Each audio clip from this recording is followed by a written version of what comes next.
Hi friends, welcome to my channel. போன எபிசோடில் மாதவியும் காலவ முனிவரும் காசிராஜன் அரண்மனைக்கு வராங்கன்னு பார்த்தோம். வாங்க இன்றைக்கி கதைக்குள்ளே போகலாம். 2 பேரும் அரண்மனைக்கு வந்துட்டாங்க. காலவ முனிவர் எப்பவும் போல் மாதவியை திவோதாசன் கிட்ட ஒப்படைச்சிட்டு அவர் போயிட்டார். 2 பேருக்கும் திருமணம் நல்லபடியாக நடக்குது.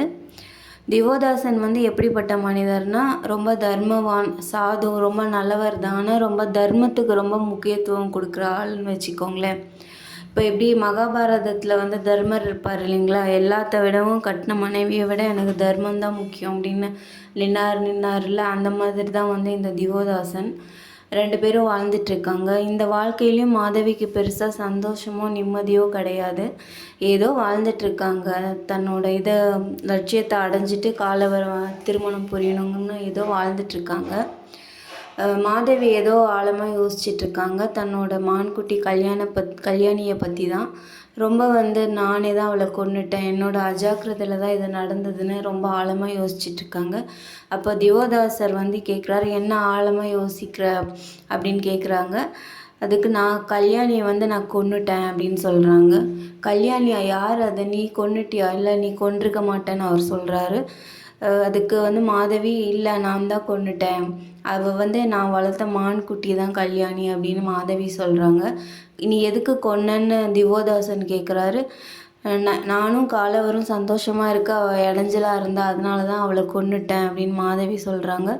உடனே திவோதாசனுக்கு ரொம்ப தூக்கி வாரி போட்டுது.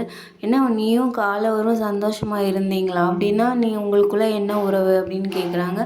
நாங்கள் இங்கே குருதட்சணைக்காக வர்றதுக்கு முன்னாடியே நாங்கள் 2 பேரும் விரும்பிட்டோம், அதுக்கப்புறம் தான் நாங்கள் வந்தோம் அப்படின்னு மாதவி சொல்கிறாங்க. அது கேட்டதும் திவோதாசனுக்கு ரொம்ப கஷ்டமாக இருக்குது. ஏன்னா அவர் தர்மவான் இல்லையா. ஒரு ஸ்திரீ கணவனுக்கு தான் உண்மையாக இருக்கணும், அதை விட்டு வேறு ஆண் கூட விரும்புகிறாங்க அப்படின்னா அது தர்மத்துக்கு புறமானதுன்னு அவர் நினைக்கிறாரு. மாதவி சொல்கிறாங்க, காலவர் மேலே எனக்கு நம்பிக்கை இல்லை, குருதேவருக்கு அவர் ரொம்ப பயந்தவர், அவரை பார்த்தாலே எனக்கு அருவருப்பாகவும் அசூயையாகவும் இருக்குது அப்படின்னு சொல்கிறாங்க. அதை கேட்டு திவோதாசன் வேறு மாதிரி புரிஞ்சுக்கிறாரு. மாதவியோட விருப்பம் இல்லாமல் காலவர் மாதவி கிட்ட தவறாக நடந்துக்கிட்ட மாதிரி நினச்சிக்கிட்டாரு. நான் இப்போ விஸ்வாமித்திரருக்கு தூதுவனை அனுப்புகிறேன், நான் காலவனுக்கு சரியான பாடம் புகட்டுறேன் அப்படின்னு திவோதாசன் சொல்கிறாரு. அப்போ மாதவி சொல்கிறாங்க, நாங்கள் இன்னொன்றும் நான் சொல்கிறதுக்கு உங்களுக்கு மறந்துட்டேன், அப்பப்போ எனக்கு சித்தப்பிரமை மாதிரி ஏற்படுது, அந்த தேர்லேருந்து நான் விழுந்துட்டேன், அப்போ இருந்தே எனக்கு இந்த மாதிரி ஆகுதுன்னு சொல்கிறாங்க. கேட்டதும் திவோதாசன் கேட்குறான், அப்போ கல்யாணியை கொண்டுட்டான்னு சொல்லதெல்லாம் பொய்யான்னு கேட்குறாங்க. ஆமாம், பொய் தான், ஆனால் என்னால் தான் கல்யாணி செத்தா அப்படின்னு மாதவி சொல்கிறாங்க. அப்போ நீயும் காலவரும் விரும்புகிறேன்னு சொன்னது அதுவும் பொய்யான்னு கேட்குறாங்க. அதுக்கு இல்லை, அது உண்மைதான் அப்படின்னு சொல்கிறாங்க. இதை கேட்டதுமே திவோதாசனுக்கு ரொம்ப அதிர்ச்சியாக இருக்குது. திவோதாசன் இதை என்னால் ஏற்றுக்கவே முடியாதுன்னு சொல்கிறாரு.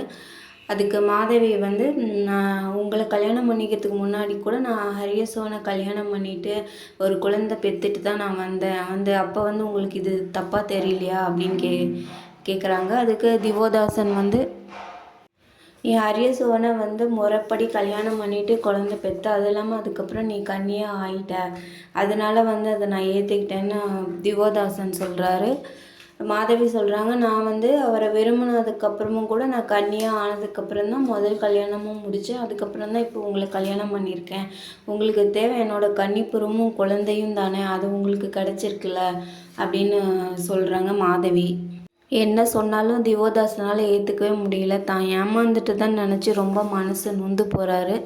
அப்போ அவர் நினைக்கிறாரு, ரேணுகா தேவி நீரில் தெரிஞ்ச கந்தர்வனோட உருவத்தை அழகாக இருக்குன்னு நினச்சதுனால தான் அவங்களோட தர்மம் கொலைஞ்சது.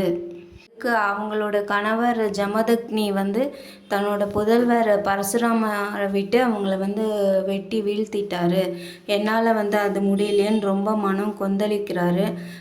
அயாதியோட பொண்ணாக இருக்கா, விஸ்வாமித்திரரோட ஆணைப்படி இங்கே வந்திருக்காங்கிறதுனால தான் நான் பொறுமையாக இருக்கேன் அப்படிங்கிற மாதிரி மனசுக்குள்ளேயே புழுங்கிட்டு இருக்காரு திவோதாசன். இப்போ மாதவி நிறை மாத கர்ப்பிணியாக இருக்காங்க. நன்றி, அடுத்த எபிசோடில் சந்திக்கலாம்.